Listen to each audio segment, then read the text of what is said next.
Right. ఇప్పుడు జరుగుతున్న situations చూస్తే కనుక ఎంఐఎంతో దూరంగా ఉన్నామని కనిపిస్తున్న కాంగ్రెస్ పార్టీ నిజంగా ఎంఐఎం మీద ఒక చర్య తీసుకునే అవకాశం ఎంతవరకు ఉంటుంది? తీసుకుంటుందని ఆశపడదాం. మీరు ఇందాక అదే మాట అన్నారు, కానీ ఎక్కడా కూడా కనిపించట్లా. మనిషి ఆశాజీవి.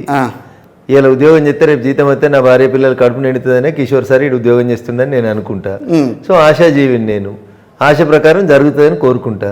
జరిగినప్పుడు ఏం చేయాలో ప్రజలు తీర్పిస్తారు. ఎంఐఎం తగ్గకపోతే కార్యాచరణ ఏమన్నా ఉంటుందా? వాళ్ళు తగ్గేదేంది సార్? వాళ్ళు తగ్గేదేంది?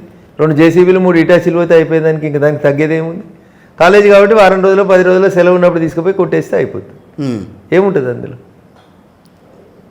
ఇంకంతే. అక్కడికి ఎంఐఎంతో నాకు కాంగ్రెస్ పార్టీకి సంబంధం లేదు, నాకు ఎంఐఎం పార్టీకి సంబంధం లేదు. వాళ్ళిద్దరి మధ్య ఏం దోస్తానందో నాకు తెలియదు. ఎందుకంటే నేను వాళ్ళ గురించి మాట్లాడేది ఏముంటుంది? అంటే ఒకటి, ఈ రకంగా ఒక్కొక్కళ్ళ మీద దొమ్మి చేసుకుంటూ వెళ్తారా? అధికారుల మీద చర్యలు తీసుకుంటారా? ఏం దొమ్మి తీసుకోరా? ఏం దొమ్మి తీసుకోమని చెప్తున్నాం కదా. ఉత్తరప్రదేశ్లో ఈ రకమైన పాలనే కొనసాగించారు. ఆ రోజు దొమ్మి కాదు అది. ప్రజలు రెండోసారి మ్యాండేట్ బుల్డోజర్ పాలన అక్కడ అదే బుల్డోజర్ పాలనని ఇక్కడ తీసుకొచ్చే ప్రయత్నం జరుగుతోందని చెప్పి మేము వచ్చిన తర్వాత తప్పకుండా అదే ఇంప్లిమెంట్ చేస్తాం. దుర్మార్గుల మీద, అక్రమార్కుల మీద, చట్ట వ్యతిరేకమైన పనులు చేసిన వాళ్ళ మీద, చెరువులు కుంటలు కాదన్న వాళ్ళ మీద, మమ్మల్ని కాదన్న వాళ్ళ మీద ఎక్కడ లేదు. ఇంత అన్యాయంగా మాట్లాడుతుంది. మమ్మల్ని కాదన్న వాళ్ళ మీద అయితే ఇన్ని టీవీలు ఉండే, ఇన్ని ఛానళ్ళు ఉండే, ఇంత చర్చ ఉండదు, ఇంతమంది ముఖ్యమంత్రులు ఉండరు మమ్మల్ని కాదన్న వాళ్ళు. లేరా ఈ దేశంలో 10 మంది ముఖ్యమంత్రులు ఉన్నారు మమ్మల్ని కాదన్న వాళ్ళు. మేమేమంటున్నాం? వాళ్ళని ప్రజల చేత ఎన్నుకోబడ్డారు కాబట్టి పరిపాలించండి అంటున్నాం. ప్రజలు వద్దనుకున్న రోజు వాళ్ళైనా మేమైనా దిగాల్సిందే కదా, ఎవరైనా కత్తే కదా. మేము ప్రజాస్వామికవాదులం. కాకపోతే అంత్యోదయ మా కాన్సెప్ట్, గరీబోడు చల్లంగా ఉండాలనేది మా కోరిక. దానికోసమే పనిచేస్తాం. సో ఈ బుల్డోజర్లను అయితే మీరు సమర్థిస్తారు? తప్పు చేసినా ఎక్కడైనా చర్య తీసుకోవాల్సిందే. దానికి బుల్డోజర్ వాడతారా, జేసీబీ వాడతారా, 5 మీటర్ల తాడు వాడతారా నాకు సంబంధం లేదు. కానీ మూలాల్లోకి వెళ్లకుండా ఇప్పుడు జరుగుతున్నది మీరు నిజమని చెప్పి మీరు కరెక్ట్ అని చెప్పి మాట్లాడడం అనేది కొంచెం బాధగా ఉంటుంది. 2252 చెరువులు ఏడమైనాయని అడుగుతున్నా. అధికారులు ఏమయ్యారని మేము అడుగుతున్నాం. రిమాండ్ చేయరు అంటున్నా. అధికారుల మీద తీసుకోవట్లేదని అడుగుతున్నారు. రిమాండ్ చేయరు అంటున్నా. 6 మీద చర్య తీసుకురు కదా, 6 కాదు 60 మంది మీద తీసుకోరు అంటున్నా. రిమాండ్ చేయరు అంటున్నా. నాకేం బాధ అందులో? తప్పు చేసిన అధికారిని శిక్షించకుండా ఎందుకు వదిలేస్తుర్రు అంటున్నా. వదిలేయకండి అంటున్నా. కావాలంటే మీకు ఏమైనా సలహా కావాలంటే చెప్తా వకీలుగా అని చెప్తున్నా. ఇంకేం కావాలి మీకు? అధికారులను కాపాడమని నేను ఎందుకు చెప్తా?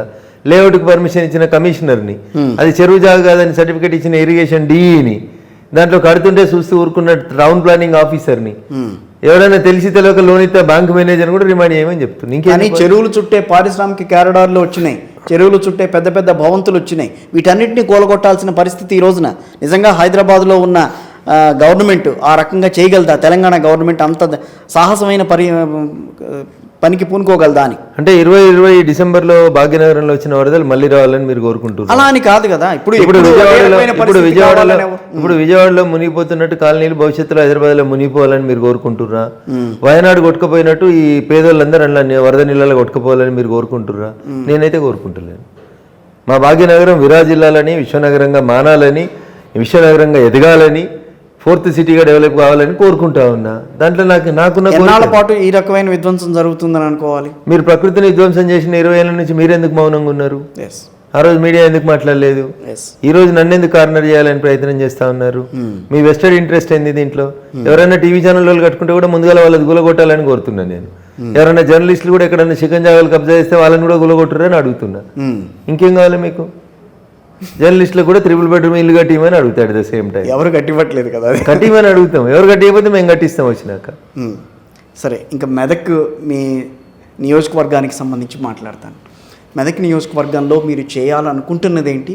చేస్తానని చెప్తున్న వాగ్దానాలు, చేస్తానని చెప్పిన వాగ్దానాలు ఎంతవరకు నెరవేర్చగలిగే? నేనేం వాగ్దానాలు చెప్పలేదు. కలెక్టర్ తప్పించుకోవడం ఇదంతా డిజిటల్ వరల్డ్ లో ఉన్న తర్వాత తప్పించుకోవడం ఎట్లా కుదురుతుంది? వెంకటరామరెడ్డి అనేటువంటి కలెక్టర్ దోసుకున్న ఆస్తుల్ని కక్కిస్తా అని చెప్పినాను. ఖచ్చితంగా ఆయన మీద కంప్లైంట్ పెట్టినాను. యాక్షన్ తీసుకోవాల్సిన ఏజెన్సీస్ యాక్షన్ కోసం ఎదురు చూస్తా ఉన్నాను. మా దగ్గర పాడైనవి అంటుంటే వాటిని అన్నింటినీ రిపేర్ చేపిస్తా అని చెప్పినాను. నక్కవాగును పరిరక్షిస్తా, అప్పుడు చెప్పలే ఇప్పుడు చెప్తా ఉన్నా. నక్కవాగును శుద్ధి చేసేందుకు ప్రయత్నం చేస్తాం.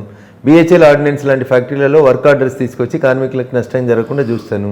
మా జిల్లా వ్యాప్తంగా నేషనల్ హైవేస్ డెవలప్మెంట్ కోసం పనిచేస్తాను. ప్రజల కష్ట సుఖాలు తెలిసినోడిగా ప్రజల పక్షాన్ని నిలబడతాను. ఓకే, ఎమ్మెల్యే నుంచి ఎంపీగా వెళ్ళిన తర్వాత మీరు ఎదుర్కొన్న సమస్యలు ఏంటి? మీరు ఎదుర్కొన్న ఏదన్నా నియోజకవర్గాల వారీగా మీకు ఎదుర్కొన్న ఇబ్బంది? ప్రజాస్వామ్య దేవాలయమైనటువంటి పార్లమెంట్లో సరైనటువంటి రీతిలో చర్చ జరగక మందబలం జరంత పెరిగిందని ఏది పడితే అది మాట్లాడుతున్నటువంటి ప్రతిపక్ష మిత్రులను చూసి బాధ అనిపిస్తుంది. ఇంత పెద్ద దేవాలయంకి వచ్చి ఇట్లాంటి చర్చలు లేకుండా ఇట్లాంటి బిల్లులు ప్రవేశపెడుతున్న సందర్భంగా వాళ్ళు చేస్తున్న గోల చూస్తున్నప్పుడు బాధ అనిపిస్తుంది. ప్రజాస్వామ్యం పరిడవిల్లాలని కోరుకుంటున్నా. డెమోక్రసీకి అర్థం అంటేనే చర్చలు. ఆ డిస్కషన్స్ జరగనిస్తలేరు, డిబేట్లు జరగనిస్తలేరని ఫీల్ అవుతా ఉన్నాను. అది జరగాలని కోరుకుంటున్నాను. బీజేపీలో అంతర్గతంగా ఉన్న వ్యవహారాలు, తెలంగాణ బీజేపీలో అంతర్గతంగా ఉన్న వ్యవహారాలు సమసిపోయినట్టేనా? ఏమున్నాయి అంతర్గతంగా వివరాలు? ఎవరు కావాలి, ఎవరు కిషన్ రెడ్డి గారి ప్లేస్ లో ఎవరు రావాలి? మా జాతీయ పార్టీ తీసుకునే నిర్ణయం అది అందరూ చెప్పేది, కానీ రఘునందన్ గారికి అన్ని విషయాలు తెలుసు. కానీ క్రమశిక్షణ కలిగిన కార్యకర్తగా పనిచేస్తాం. నువ్వు ఈ పనికి సూట్ అవుతావు రఘు అంటే ఆ పని చేయాల్సిందే, అంతే. అంతకుమించి ఇంకేం చేస్తారు మీరు?